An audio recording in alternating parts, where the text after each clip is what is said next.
Hello दोस्तों, नमस्ते। कैसे हैं आप सब? आशा करती हूँ आप सब स्वस्थ होंगे और मस्त होंगे। दोस्तों, मेरा नाम चंदा शर्मा है। मेरे यूट्यूब चैनल टीचिंग बाय चंदा शर्मा में आप सभी का स्वागत है।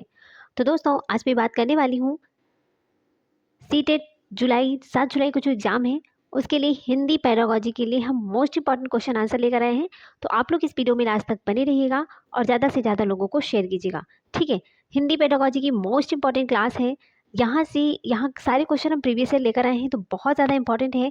सो प्लीज़ आप लोग इस वीडियो को इग्नोर मत कीजिएगा, ठीक है? और अगर चैनल पर पहली बार विजिट कर रहे हो तो सबसे पहले चैनल को सब्सक्राइब करके बेल आइकन को जरूर प्रेस कर लीजिएगा, जिससे नेक्स्ट नोटिफिकेशन आप तक जरूर पहुंचे।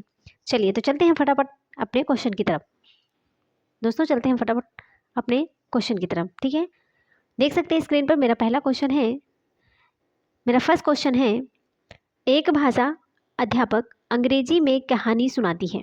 एक भाषा अध्यापक अंग्रेजी में कहानी सुनाती है और शिक्षार्थी से कहती है कि उन्हें जो भी भाषा आती है उस भाषा में यह कहानी समूह में सुनाए, फिर कक्षा की सामान्य भाषा में यही कहानी सुनाए। इस शिक्षण शास्त्रीय युक्ति को किस नाम से जाना जाता है? बताइए। बहुभाषा शिक्षण जानते हैं, भाषा अर्जन इसको कहते हैं, परभाषा व्यवहार जिसको ट्रांस लैंग्वेज कहते हैं, या फिर बहुभाषिक नीति। बताइए। एक भाषा अध्यापक है जो अंग्रेजी में कहानी सुनाती है। एक भाषा अध्यापक है, अंग्रेजी में कहानी सुनाती है और शिक्षार्थियों से कहती है कि उन्हें जो भी भाषा आती है उस भाषा में यह कहानी समूह में सुनाए, फिर कक्षा की सामान्य भाषा में यही कहानी सुनाए। इस शिक्षण शास्त्रीय युक्ति को किस नाम से जाना जाता है? तो इस शिक्षण शास्त्रीय जो युक्ति है दोस्तों, इसको हम जानते हैं परभाषा व्यवहार ट्रांस लैंग्वेज के माध्यम से, है ना? परभाषा व्यवहार ट्रांस लैंग्वेज, क्योंकि भाषा अध्यापक है और अंग्रेजी में कहानी सुनाती है। उसके बाद में बच्चों से यही कहती है कि उसको जो भाषा आती है उस भाषा में वो समूह में कहानी सुनाए। उसके बाद में कहती है कि सामान्य भाषा में कहानी सुनाए। तो ये होगा ना ट्रांस लैंग्वेज भाषा, इसी को कहते हैं ट्रांस लैंग्वेज भाषा, ठीक है? चलिए आगे देखते हैं। नेक्स्ट क्वेश्चन है। नेक्स्ट क्वेश्चन है दोस्तों कि कक्षा 7 की अध्यापिका जोड़ियों में कार्य करवाने वाली गतिविधि करवा रही है, जिसमें सभी जोड़ियों को 10 वाक्यों की कहानी पर काम करने के लिए देती है। पहली जोड़ीदार पहला वाक्य पढ़ती है और दूसरी जोड़ीदार उस वाक्य को लिखती है। अब दूसरी जोड़ीदार दूसरा वाक्य पढ़ती है और पहली जोड़ीदार उस वाक्य को लिखती है। इस तरह से दोनों जोड़ीदार कहानी पूरी करते हैं। बाद में वे मूल कहानी से अपने लिखे हुए की तुलना करते हैं। इस गतिविधि को हम क्या बोलेंगे? बताइए। वाक्य श्रुतलेख बोलेंगे, पारस्परिक श्रुतलेख, पारंपरिक लेखन, या फिर पारस्परिक श्रवण। तो कक्षा 7 की अध्यापिका जोड़ियों में कार्य करवाने वाली गतिविधियां करवा रही हैं, जिसमें कि सभी जोड़ियों को 10 वाक्यों की कहानी पर काम करने के लिए देती है। पहली जोड़ीदार जो पहली जोड़ीदार है वो पहला वाक्य पढ़ती है, तो दूसरी जोड़ीदार उसको लिखती है। फिर दूसरी जोड़ीदार उसको दूसरे वाक्य को पढ़ती है, तो पहली जोड़ीदार उसको लिखती है। तो इस तरह के जो दोनों जोड़ीदार हैं वो कहानी को पूरा करते हैं और बाद में वे मूल कहानी से अपने लिखे हुए की तुलना करते हैं कि आपने कितना अच्छा लिखा और आपने कैसे लिखा, मैंने कैसे लिखा, तो वहाँ पर तुलना हो रही है। तो इस गतिविधि को हम क्या बोलेंगे? इस गतिविधि को क्या कहते हैं दोस्तों? तो इसको हम कहेंगे पारस्परिक श्रुतलेख, है ना? पारस्परिक श्रुतलेख बोलेंगे, क्योंकि पहली जोड़ीदार ने बोला तो दूसरी जोड़ीदार ने लिखा, फिर दूसरी जोड़ीदार ने बोला तो पहली जोड़ीदार ने लिखा, है ना? जो यहाँ पर पारस्परिक श्रुतलेख हो रहा है, पारस्परिक श्रुतलेख हो रहा है, तो यहाँ पर option B is the right answer. चलिए आगे देखते हैं। नेक्स्ट क्वेश्चन है, वह भाषा क्या है जिसका प्रयोग हम दिन प्रतिदिन के लिए आमने सामने की अंतः क्रिया के लिए करते हैं? वह भाषा क्या है जिसका प्रयोग हम दिन प्रतिदिन के लिए आमने सामने की अंतः क्रिया के लिए करते हैं? बताइए। संप्रेषणात्मक भाषा कौशल है, अंतर व्यक्तिक भाषा निपुणता है, संज्ञानात्मक अकादमिक भाषा निपुणता है CALP, या फिर बुनियादी अंतर व्यक्ति संप्रेषण कौशल BICS। बताइए। वो भाषा क्या है जिसका प्रयोग हम दिन प्रतिदिन के लिए आमने सामने की अंतः क्रिया से करते हैं? देखिए दोस्तों, संप्रेषणात्मक भाषा कौशल तो होगा नहीं, अंतर व्यक्तिक भाषा निपुणता भी नहीं होगा, संज्ञानात्मक अकादमिक भाषा निपुणता ये भी नहीं होगा। तो इसका राइट आंसर हो जाएगा वह भाषा जिसका हम प्रयोग जो है दिन प्रतिदिन आमने सामने की अंतर क्रिया के लिए करते हैं, तो उसको बोलते हैं बुनियादी अंतर व्यक्ति संप्रेषण कौशल BICS। Basic intrapersonal communication on skill, ठीक है? आप लोग इसको BICS का फुल फॉर्म लिख लीजिएगा, basic intrapersonal communication on skills. ठीक है, चलिए आगे देखते हैं। नेक्स्ट क्वेश्चन है दोस्तों कि मिडिल स्तर पर अध्यापन करने वाली अध्यापक एक पाठ्य सामग्री या छोटी कहानी पठन के लिए देती है और कहती है कि सत्ता एवं न्याय के दृष्टिकोण से इस पाठ्य सामग्री के अर्थ व विचारों पर चर्चा करो। अध्यापक अपने शिक्षार्थियों में किसका विकास करने की चेष्टा कर रही है? बताइए। समालोचनात्मक भाषा विकास का, उच्च स्तरीय भाषा कौशल का, या फिर समालोचनात्मक साक्षरता कौशल का, या फिर समालोचनात्मक शिक्षण शास्त्र? बताइए, आप लोग इसका आंसर दीजिए। चलिए इसका आंसर दीजिए आप लोग। मिडिल स्तर पर अध्यापन करने वाली अध्यापक एक पाठ्य सामग्री छोटी कहानी पठन के लिए देती है और कहती है कि सत्ता एवं न्याय के दृष्टिकोण से इस पाठ्य सामग्री के अर्थ व विचारों पर चर्चा करो। अध्यापक अपने शिक्षार्थियों में किसका विकास करने की चेष्टा कर रही है? बताइए। बहुत इंपॉर्टेंट क्वेश्चन, सारे क्वेश्चन प्रीवियस ईयर है दोस्तों। देखिए दोस्तों, मिडिल स्तर की बात करेंगे अगर हम, मिडिल स्तर जो होता है 6 to 8 एज की होती है। 6 to 8 मिडिल स्तर होता है, 6 to 8 है ना। तो 6 to 8 पर अध्यापन कराने वाली जो अध्यापक है एक पाठ्य सामग्री छोटी कहानी पठन के लिए देती है और कहती है कि सत्ता एवं न्याय के दृष्टिकोण से इस पाठ्य सामग्री के अर्थ व उसके विचारों पर चर्चा करो। भाई अगर बच्चे कम्युनिकेशन करेंगे आपस में, जब अपने विचारों का आदान प्रदान करेंगे, है ना, तो अध्यापक अपने शिक्षार्थियों में किसका विकास करना चाहती है? समूह में बच्चों को बैठा दी, उसके बाद में आपस में वो लोग अब कम्युनिकेशन कर रहे हैं, तो इससे शिक्षा जो अध्यापक है वो शिक्षार्थियों में किसका विकास करने की चेष्टा कर रही है? तो दोस्तों इसका राइट आंसर हो जाएगा समालोचनात्मक साक्षरता कौशल का। ऑप्शन सी का राइट आंसर हो जाएगा, है ना। समालोचनात्मक साक्षरता कौशल का, ना कि समालोचनात्मक शिक्षण शास्त्र का, ना ही उच्च स्तरीय भाषा कौशल का, और समालोचनात्मक भाषा विकास नहीं होगा। तो इसका राइट आंसर है समालोचनात्मक साक्षरता कौशल। ठीक है, चलिए आगे देखते हैं। नेक्स्ट क्वेश्चन है हमारा कि शिक्षण की वह विधि जिसमें अध्यापक और 4 विद्यार्थी विभिन्न भूमिकाओं के साथ एक सहयोगात्मक अधिगम समूह का गठन करते हैं। पाठ्य पुस्तक की विषय वस्तु पर संवाद किया जाता है जिसमें समीपस्थ विकास का क्षेत्र सृजित होता है और परिमाणात्मक पठन बोध में सुधार होता है। इस विधि को क्या कहेंगे? बताइए, इस विधि को हम क्या करेंगे, क्या बोलेंगे? संरचनात्मक उपागम बोलेंगे, मॉडल पठन बोलेंगे, व्याकरण अनुवाद विधि कहेंगे, या फिर पारस्परिक शिक्षण? समीपस्थ विकास का क्षेत्र किसने दिया है? आपको कमेंट बॉक्स में बताना है। कल ही अभी हमने इसको क्लास, आपको प्रीवियस ईयर क्लास हमने इसको करवाया है। आपको बताना है कमेंट बॉक्स में कि समीपस्थ विकास का क्षेत्र किसने दिया था। समीपस्थ विकास का क्षेत्र किसने दिया था? बहुत इंपॉर्टेंट है और ऐसा एग्जाम नहीं है सीटेट में कि ये क्वेश्चन नहीं आए, बहुत इंपॉर्टेंट। तो आपको बताना है समीपस्थ विकास का क्षेत्र किसने दिया है। तो देखिए यहाँ पर बात करते हैं कि शिक्षण की वह विधि जिसमें अध्यापक और 4 विद्यार्थी विभिन्न भूमिकाओं के साथ एक सहयोगात्मक अधिगम समूह का गठन करते हैं। किसका? सहयोगात्मक अधिगम, शब्द को पकड़िए आप लोग। सहयोगात्मक अधिगम समूह का गठन करते हैं और पाठ्य वस्तु की विषय वस्तु पर संवाद भी किया जाता है जिससे समीपस्थ विकास का क्षेत्र जो होता है वो सृजित होता है और परिमाणात्मक पठन बोध में सुधार होता है। तो इस विधि को क्या बोलेंगे? इस विधि को कहते हैं दोस्तों पारस्परिक शिक्षण। क्या बोलेंगे? पारस्परिक शिक्षण। ऑप्शन चौथा इज द राइट आंसर। ठीक है, देखिए सहयोगात्मक अधिगम है, अगर हम एक दूसरे के सहयोग से अधिगम को सीखेंगे तो पारस्परिक शिक्षण ही होता है ना। जैसे 4 बच्चे हैं, 4 बच्चों को आपस में बैठा दो और कोई काम कर दो, एक काम दे दो बच्चों को, तो वो 4 लोग अगर आपस में ग्रुप में हैं तो मतलब कि सबके विचार अलग अलग होंगे, तो वो लोग अपने अपने माइंड में बताएंगे ना कि इसको ऐसे करना है ऐसे, तो वहाँ पर ये पारस्परिक शिक्षण हो जाएगा। आपस में कोई काम कर रहा है तो वो पारस्परिक शिक्षण होगा ना, एकल शिक्षण तो होगा नहीं। तो option is the right answer. Next question है कि उपचारात्मक शिक्षण किसके लिए है? उपचारात्मक शिक्षण किसके लिए है? बताइए।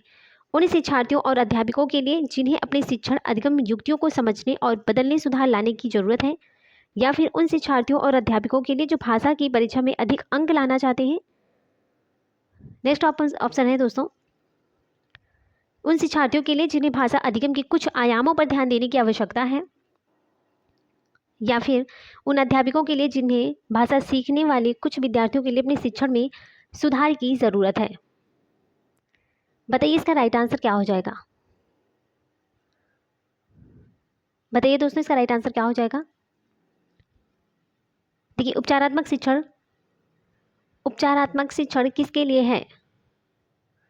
उपचारात्मक शिक्षण की बात करते हैं तो ये किसके लिए है बताइए।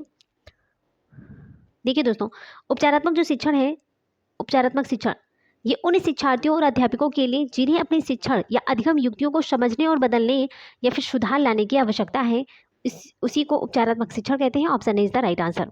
ठीक है, देखिए ये ऑप्शन नहीं होगा कि उन शिक्षार्थियों और अध्यापकों के लिए जो भाषा में अंक लाना चाहते हैं, गलत है। उन शिक्षार्थियों के लिए जिन्हें भाषा अधिगम के कुछ आयामों पर ध्यान देने की आवश्यकता है, कुछ आयाम है ना, कुछ आयामों पर। उन अध्यापकों के लिए जिन्हें भाषा सीखने वाले कुछ विद्यार्थियों के लिए अपने शिक्षण की सुधार की जरूरत है। तो ये तीनों ऑप्शन गलत है। ऑप्शन पहला इज द राइट आंसर हो जाएगा। ऑप्शन पहला राइट आंसर हो जाएगा। ठीक है, चलिए आगे देखते हैं। नेक्स्ट क्वेश्चन है कि भाषा शिक्षा पर राष्ट्रीय शिक्षा नीति 2020 के संदर्भ में कौन सा कथन सही नहीं है। नॉट पूछा गया है, तो आप लोग एग्जाम हॉल में जब बैठेंगे तो वहाँ पर नॉट शब्द को अच्छे से जरूर देख लीजिएगा, है ना, क्योंकि काफ़ी बच्चे जो है इसी से उनका सिलेक्शन हो जाता है, मतलब कि वो क्वालिफाई नहीं कर पाते स्टूडेंट, क्योंकि वो नॉट को नहीं देख पाते हैं। तो आपको घबराना नहीं है, पहले क्वेश्चन को अच्छे से पढ़ना है, उसके बाद में आपको आंसर देना है। बताइए भाषा शिक्षा में पर राष्ट्रीय शिक्षा नीति 2020 के संदर्भ में कौन सा कथन है जो कि सही नहीं है। बताइए, त्रिभाषा सूत्र के अंतर्गत भारतीय भाषाओं का अध्ययन, त्रिभाषा सूत्र के अंतर्गत भाषा के रूप में अंग्रेजी भाषा का अध्ययन, या फिर त्रिभाषा सूत्र के अंतर्गत शास्त्रीय भाषा का अध्ययन, त्रिभाषा के अंतर्गत मातृभाषा या घर की भाषा का अध्ययन। बताइए इसका राइट आंसर कौन सा नहीं है। भाषा शिक्षा पर राष्ट्रीय शिक्षा नीति 2020 के संदर्भ में कौन सा एक ऑप्शन है जो कि सही नहीं है, उसको हमें बताना है। तो देखिए, हम बात करते हैं कि त्रिभाषा सूत्र के अंतर्गत भारतीय भाषाओं का अध्ययन, ये तो सही बात है। त्रिभाषा सूत्र के अंतर्गत भाषा के रूप में अंग्रेजी भाषा का अध्ययन, ये भी सही है। त्रिभाषा सूत्र के अंतर्गत क्लासिकल लैंग्वेज का अध्ययन, ये ऑप्शन सही नहीं है। और त्रिभाषा सूत्र के अंतर्गत मातृभाषा या घर की भाषा का अध्ययन, ये तो बहुत इंपॉर्टेंट है, ये भी सही है। तो यहाँ पर ऑप्शन, यहाँ पर जो सही है वो गलत है, जो नहीं है नहीं होगा। तो यहाँ पर इसका राइट आंसर हो जाएगा ऑप्शन तीसरा। ठीक है, ऑप्शन तीसरा हो जाएगा, क्योंकि नाट पूछा गया है तो ये नाट का नाट ही होगा, है ना। चलिए आगे देखते हैं। नेक्स्ट क्वेश्चन है, कोझिकोड के एक विशेष समुदाय में बोली जा रही मलयालम इसी स्थान में दूसरों के साथ बोली जा रही मलयालम में थोड़ी सी भिन्न है। विशेष समुदाय के द्वारा बोली जा रही मलयालम को किस रूप में जाना जाएगा। कोझिकोड के एक विशेष समुदाय में बोली जा रही मलयालम इसी स्थान में दूसरे के द्वारा बोली जा रही मलयालम में थोड़ी सी भिन्नता है।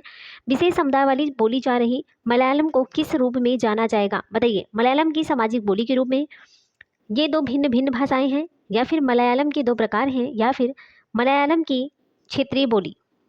बताइए इसका राइट आंसर क्या हो जाएगा। देखिए दोस्तों, यहाँ पर क्वेश्चन पूछा गया कि कोझिकोड के एक विशेष समुदाय में बोली जा रही मलयालम इसी स्थान में दूसरे के द्वारा बोली जा रही मलयालम से थोड़ी सी भिन्न है। विशेष समुदाय द्वारा बोली जा रही मलयालम को किस रूप में जाना जाएगा। तो इसका राइट आंसर हो जाएगा मलयालम की सामाजिक भाषा। मलयालम की सामाजिक भाषा, option is the right answer, क्योंकि मलयालम जो है वो सामाजिक भाषा है ना, तभी तो कोझिकोड में एक समुदाय के द्वारा भी बोली जा रही है, और वहाँ पर जो इसी स्थान पर जो दूसरे लोग हैं वो भी इसी को बोलते हैं, बस थोड़ी सी लैंग्वेज उनकी थोड़ी सी भिन्न है। तो ये सामाजिक भाषा है, वहाँ की क्या है, सामाजिक बोली है। चलिए नेक्स्ट देखते हैं कि निम्नलिखित में से कौन सा विस्तृत पठन का उद्देश्य नहीं है। फिलोलॉजी नाट क्वेश्चन आ गया ना, नाट पूछा गया है, तो आपको बताना है निम्नलिखित में से कौन सा विस्तृत पठन का उद्देश्य नहीं है। बताइए, व्याकरण अधिगम के लिए पठन, आनंद के लिए पठन, सराहना बोध के लिए पठन, या फिर बहिर्वेशन एक्स्ट्रापोलेशन के लिए पठन। तो कौन सा विस्तृत पठन का उद्देश्य नहीं है, बताइए। देखिए, अगर विस्तृत पठन के उद्देश्य की बात करते हैं तो वो आनंद के लिए पठन होता है ना। विस्तृत पठन हम आनंद के लिए ही करते हैं, सराहना बोध के लिए भी पठन करते हैं, और एक्स्ट्रापोलेशन के लिए भी पठन करते हैं, लेकिन व्याकरण अधिगम के लिए पठन नहीं करते हैं। इसलिए ये तीनों तो ऑप्शन सही है ना। व्याकरण अधिगम के लिए पठन नहीं है, इसलिए इसका राइट आंसर हो जाएगा ऑप्शन ए, व्याकरण अधिगम के लिए पठन। ये ऑप्शन, ये विस्तृत पठन का उद्देश्य नहीं है। आनंद के लिए पठन होता है, सराहना बोध के लिए भी पठन होता है, और एक्स्ट्रापोलेशन के लिए भी पठन होता है, लेकिन व्याकरण अधिगम के लिए पठन नहीं होता। उम्मीद करती हूँ आपको अच्छे से सारे क्वेश्चन समझ में आ रहे होंगे। चलिए आगे देखते हैं। नेक्स्ट क्वेश्चन है, त्रिभाषा सूत्र के बारे में कौन सा कथन सही है। यहाँ पर सही पूछा गया है, चलिए बताइए। त्रिभाषा घर की भाषा या हिंदी प्रथम भाषा के रूप में है। नेक्स्ट ऑप्शन है कि मातृभाषा घर की भाषा अंग्रेजी प्रथम भाषा के रूप में है, या फिर मातृभाषा घर की भाषा क्षेत्रीय भाषा प्रथम भाषा के रूप में है, या फिर अंग्रेजी हिंदी या फिर घर की भाषा स्थानीय भाषा प्रथम भाषा के रूप में है। बताइए इसका राइट आंसर क्या हो जाएगा। देखिए दोस्तों, त्रिभाषा सूत्र के बारे में अगर हम बात करते हैं, त्रिभाषा सूत्र जो होता है, त्रिभाषा सूत्र में पहली तो लैंग्वेज मातृभाषा होती है, उसके बाद में सामाजिक भाषा होती है, सामाजिक बोली, है ना। मातृभाषा हो गया, जैसे कि घर की भाषाएं हो गए, फिर क्षेत्रीय भाषा, ये तीनों भाषाएं होती है त्रिभाषा। तो मातृभाषा, घर की भाषा, हिंदी प्रथम भाषा के रूप में ये नहीं होगा, ठीक है, ऑप्शन पहला नहीं होगा। मातृभाषा, घर की भाषा या अंग्रेजी प्रथम भाषा के रूप में है, ये भी नहीं होगा। लेकिन दोस्तों यहाँ पर हो जाएगा कि मातृभाषा, घर की भाषा, क्षेत्रीय भाषा प्रथम भाषा के रूप में है, तो ये ऑप्शन सही हो जाएगा। अंग्रेजी, हिंदी या घर की भाषा, स्थानीय भाषा प्रथम भाषा के रूप में है, ये ऑप्शन गलत है। क्योंकि सबसे पहली भाषा जो होती है बच्चों की मातृभाषा होती है। पहली बोली कौन सी होती है भाषा बच्चों की, तो सबसे पहली भाषा होती है मातृभाषा होती है। उसके बाद में पहले तो मातृभाषा बोलेंगे, उसके बाद में उसके घर में कौन सी भाषा बोली जा रही है बच्चा उसको बोलता है। उसके बाद उसके क्षेत्र में कौन सी भाषा बोली जाती है, भाई क्षेत्र में जो भाषा बोली जाती है वही तो उसकी प्रथम भाषा हो गई। तो यहाँ पर इसका राइट आंसर हो जाएगा ऑप्शन सी हो जाएगा, ऑप्शन तीसरा इसका राइट आंसर हो जाएगा, ठीक है। चलिए आगे देखते हैं। निम्नलिखित में से कौन सी विधि भाषा अधिगम के लिए ड्रिल और भाषा के औपचारिक गुणधर्मों में निपुणता को आवश्यक रूप की तरह अनुशंसा करती है। बताइए, व्याकरण अनुवाद विधि होगा, कुल भौतिक प्रतिक्रिया होगा, शब्द भाषावाद होगा या फिर संप्रेषणात्मक भाषा शिक्षण होगा। निम्नलिखित में से कौन सी विधि भाषा अधिगम के लिए ड्रिल और भाषा के औपचारिक गुणधर्म में निपुणता को आवश्यक रूप की तरह अनुशंसा करती है। देखिए इसका राइट आंसर क्या हो जाएगा। अगर भाषा के औपचारिक गुणधर्म में निपुणता को आवश्यक रूप की बात करते हैं तो यहाँ पर हो जाएगा श्रव्य भाषावाद। क्या हो जाएगा, श्रव्य भाषावाद। Option C is the right answer, option तीसरा इज द राइट आंसर हो जाएगा। चलिए आगे देखते हैं। घोषणात्मक ज्ञान क्या है, घोषणात्मक ज्ञान क्या है, चलिए बताइए घोषणात्मक ज्ञान क्या है। व्याकरणिक घोषणात्मक ज्ञान क्या है दोस्तों बताइए। व्याकरणिक तत्वों में त्रुटि की पहचान करना सीखना, किसी व्याकरणिक तत्व पर कैसे कार्य किया जाए यह जानना, किसी भाषा के शब्द का उच्चारण करना जानना या फिर व्याकरणिक तत्वों के बारे में ज्ञान। तो घोषणात्मक ज्ञान क्या है, घोषणात्मक ज्ञान क्या है दोस्तों। देखिए अगर घोषणात्मक ज्ञान की बात करते हैं तो व्याकरणिक तत्वों में त्रुटि की पहचान करना सीखना ये तो नहीं होगा। किसी व्याकरणिक तत्व पर कैसे कार्य किया जाए ये भी नहीं जानना, और किसी भाषा के शब्द का उच्चारण करना जानना ये भी नहीं होगा।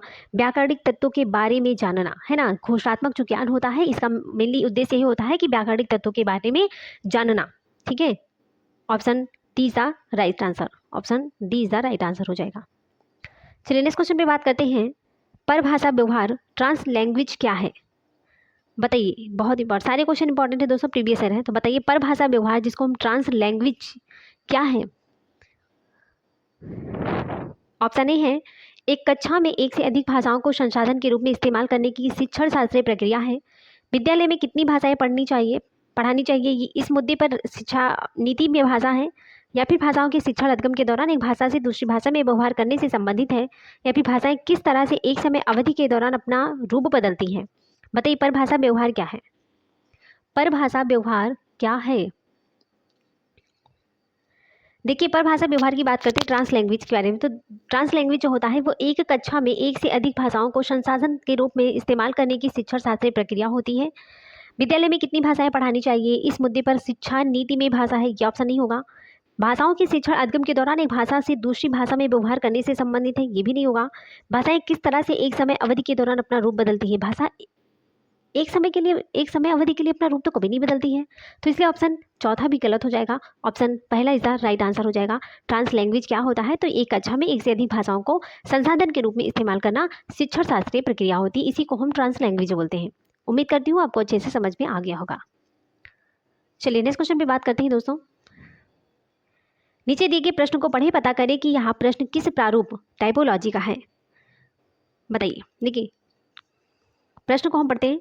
छोटी बालिका की कहानी पढ़ने के बाद आपने उसके दुखों और कठिनाइयों का सामने करने वाले साहस को महसूस किया। छोटी बालिका है तो छोटी बालिका है, उसकी कहानी पढ़ने के बाद आपने उसके दुखों और कठिनाइयों का सामने करने वाले साहस को महसूस किया। आप उस लड़की को उसकी प्रशंसा के लिए पत्र लिखना चाहेंगे लगभग 120 शब्दों में। तो मतलब कि लगभग 120 शब्दों में पत्र लिखेंगे। बताइए पाठ का विस्तार करने वाला प्रश्न होगा जिसको हम एक्स्ट्रापोलेटिव बोलेंगे, या फिर विमर्श संबंधी प्रश्न होगा, या फिर अभिव्यक्ति परक प्रश्न होगा, या फिर दीर्घ उत्तरीय प्रश्न होगा।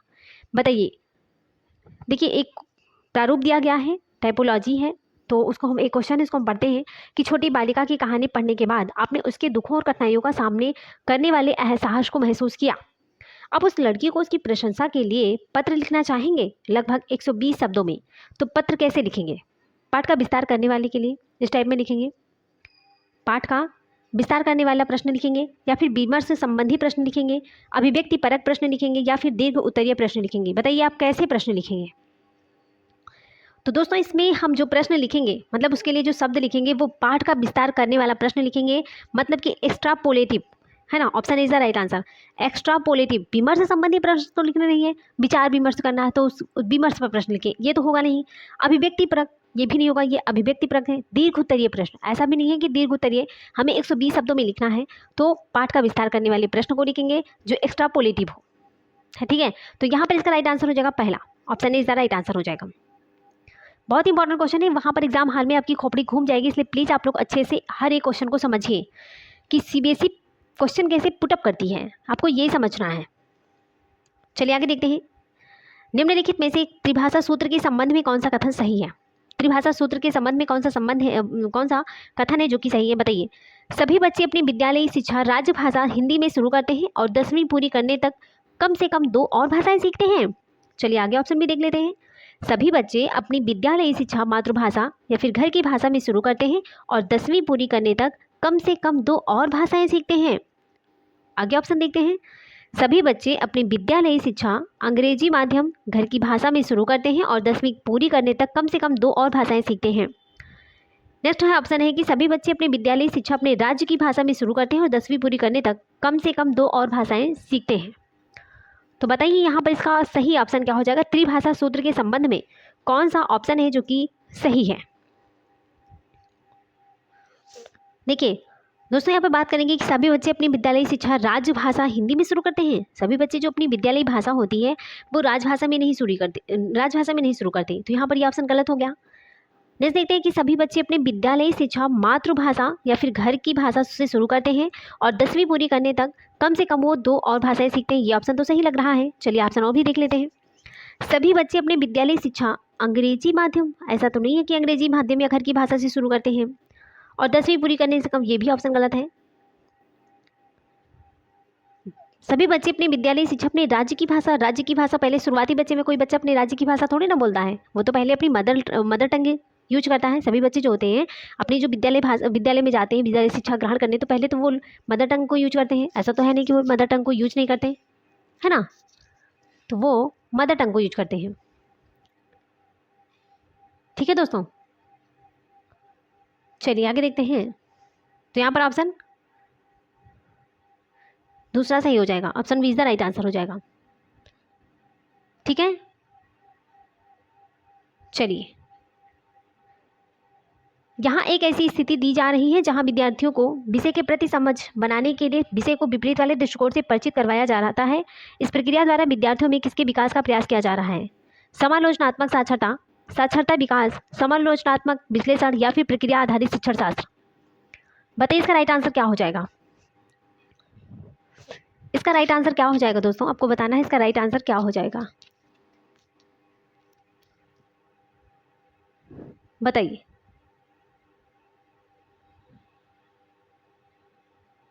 देखिए यहाँ एक ऐसी स्थिति दी जा रही है जहाँ विद्यार्थियों को विषय के प्रति समझ बनाने के लिए विषय के विपरीत वाले दृष्टिकोण से परिचित करवाया जाता है। इस प्रक्रिया के द्वारा विद्यार्थियों में किसके विकास का प्रयास किया जा रहा है?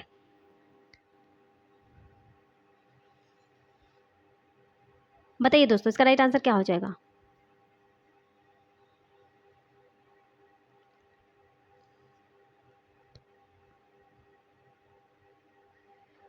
तो इसका राइट आंसर हो जाएगा दोस्तों ऑप्शन ए, समालोचनात्मक साक्षरता। समालोचनात्मक साक्षरता option is the right answer, ठीक है। चलिए नेक्स्ट देखते हैं कि कक्षा 6 की अध्यापिका शब्दावली समृद्धि करने के लिए चम्मच, प्लेट, डिब्बे, परात कक्षा में लेकर आती है। इन्हें दिखाकर वह रसोई में इस्तेमाल होने वाली वस्तुओं का विवरण लिखना चाहती है। भाषा शिक्षण के संदर्भ में इन वस्तुओं को क्या कहेंगे? इन वस्तुओं को क्या कहेंगे दोस्तों? खाना पकाने के बर्तन, वास्तविक जीवन के कार्य, शिक्षण सामग्री या फिर वास्तविक वस्तुएं? बताइए इसको क्या कहते हैं?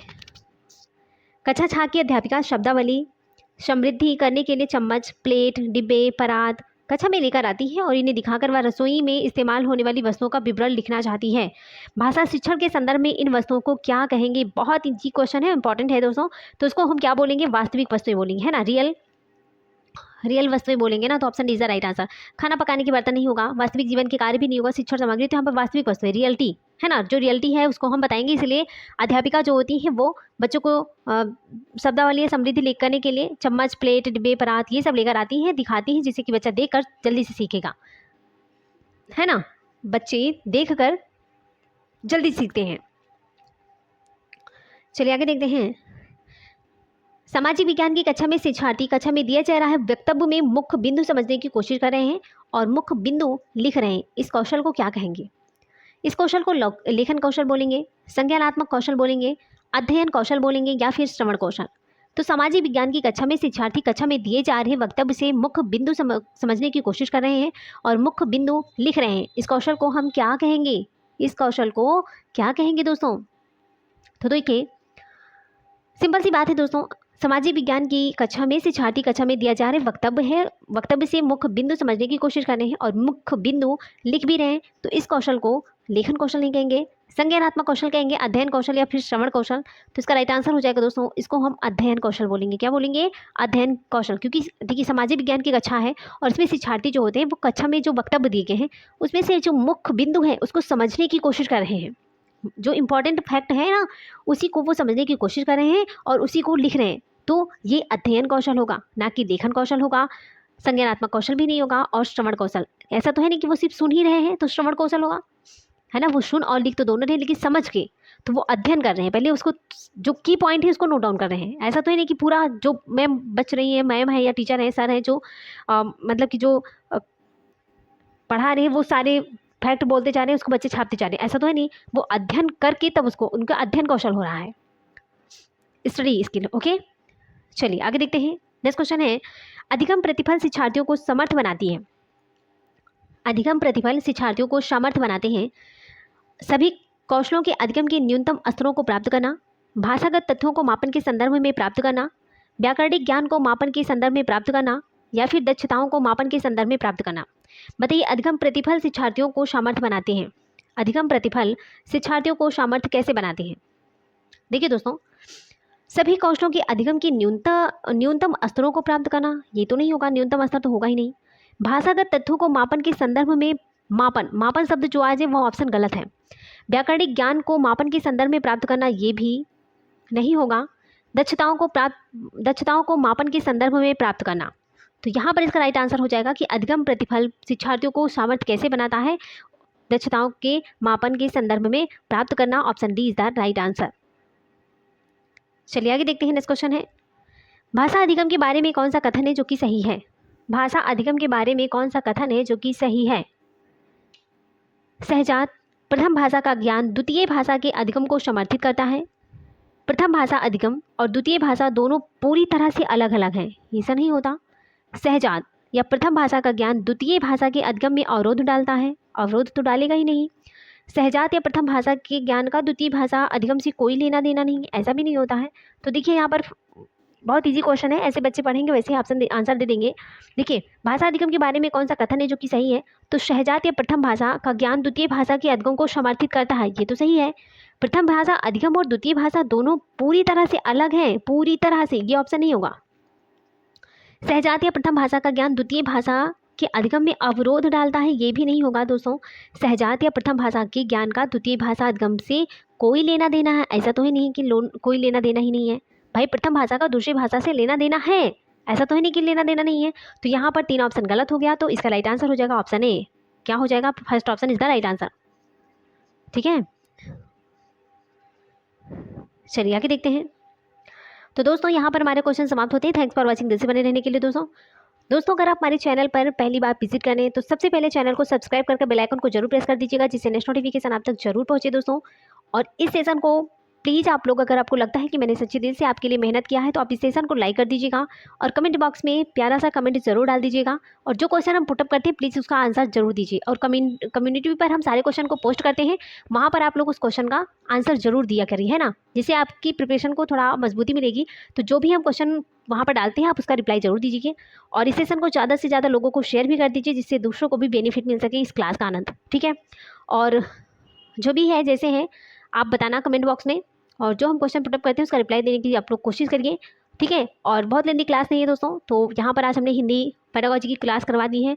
बाकी सीडीपी की 2 क्लास हमने करवा दी है लेव व्यगोस्की के बारे में, और पूरा पहले थ्योरी कराया है, उसके बाद में थ्योरी करवा के हमने क्वेश्चन आंसर करवा दिया है, तो उसको आप देख लीजिएगा। जीन प्याजी की भी थ्योरी क्लासेस हमने करवाई है, उसको भी आप लोग देख लीजिएगा, है ना, क्योंकि समय बहुत कम है, 10 दिन बचे हैं समझो, 10 से कम ही दिन बचे हैं, तो अच्छे से प्रिपरेशन कर लीजिए, जिससे कि आप कम समय में, है ना, कम समय में 110 प्लस नंबर ले आइए, कम समय में, क्योंकि आपको फैक्ट समझना है, आपको रटना नहीं है इसी डेट में, आपको सिर्फ की पॉइंट समझना है। आप अच्छे से पेपर को फाड़ कर आएंगे, है ना, अच्छे से, मतलब कि 150 में समझिए कि अगर आपने 10 दिन भी अच्छे से मेहनत कर लिया तो 110 प्लस आपके मार्क्स कोई नहीं रोक सकता, ठीक है। तो चलिए दोस्तों, इसी के साथ हम आपके लिए एक अच्छी वीडियो फिर लेकर आएंगे। कल हम चाहे गणित शिक्षण लेकर आएंगे या फिर साइकोलॉजी की क्लास लेकर आएंगे, जो इंपॉर्टेंट टॉपिक है। अभी कोहल वर्ग बचे हैं ना, कोहल वर्ग हैं और सारे लोग हैं, तो हम उससे रिलेटेड क्वेश्चन लेकर आएंगे और आपको हम करवाएंगे। तो चलिए इसी के साथ दोस्तों मिलेंगे हम नेक्स्ट वीडियो में, तब तक के लिए bye bye, take care, see you.